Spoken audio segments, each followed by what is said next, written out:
Congressman Greg Steube is a member of the Judiciary Committee, and he joins us this morning. Sir, thanks for coming on. I know you got a very busy day today. I guess the first question, and thanks for being here. The first question is, what exactly do you want to ask today? What do you want to find out? Well, what's interesting is you have a bunch of lawyers, at least on the Republican side, listening to law professors telling us what's impeachable and not impeachable. I certainly don't need a lesson on the Constitution. I don't think the other lawyers on the panel need a lesson on the Constitution. I'm certainly going to ask our one Republican witness whether he thinks the things in the report rise to high crimes and misdemeanors or is an impeachable offense. And, of course, his answer to that question, if you've read anything that he's wrote, is going to be no. There's nothing here that's high crimes and misdemeanors. The standard that Adam Schiff is trying to use for bribery doesn't apply in this circumstance. It's not bribery in the sense that Adam Schiff is trying to say it's bribery. And this has been going on for 2 years. And from the very day that I swore into Congress, members of my own class were calling for his impeachment on day one. It started with Russia collusion. We've moved from Russia collusion to obstruction of justice. And then we had hearings on that. And then we moved from obstruction of justice to corruption. We moved from corruption to this whistleblower. And even within the whistleblower narrative, it's changed from quid pro quo. Well, they couldn't prove that when Trump issued the transcript. So they're going to impeach this president on anything and everything that they can possibly think to impeach this president. They have to bring Harvard law professors in to convince the American people that he actually committed an impeachable offense. Well, let's take a look at an excerpt from the Democrats' impeachment report. And this says, quote, the president placed his own personal and political interests above the national interests, sought to undermine the integrity of the U.S. presidential election process, and endangered U.S. national security. Is there any part of that statement that you can see plausible? No, and there's no evidence to base that statement on.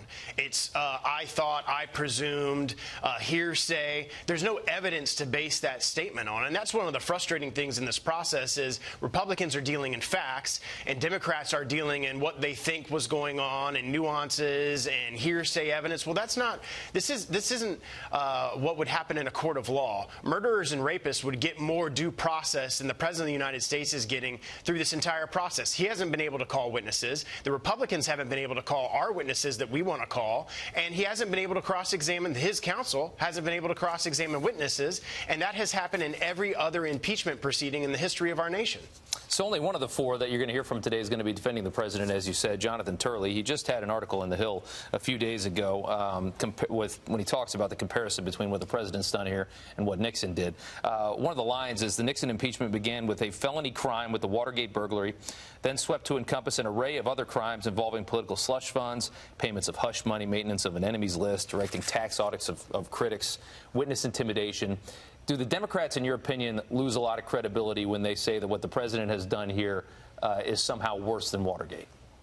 Well, I think they've already lost credibility. When I go back to my district, I just got back from Florida, and when I go back to my district, people are frustrated and upset that we're not doing the things that the American people want us up here to do. USMCA, lowering drug prices, passing a defense budget. We just keep kicking the budget can down the road. We're only authorized to December 20th, and we still haven't seen another a budget deal this entire year. So the American people are frustrated. They don't believe the things that the Democrats say because there's no evidence to base it on. Like you said, there's no crime that has been committed. Explain to me the crime that was committed in that transcript. Explain to me the evidence that there was a crime. Even Sondland, one of their own witnesses, testified that the president said he didn't want a quid pro quo. So obviously that's not applicable, and that's the only actual evidence that's been proffered in these hearings.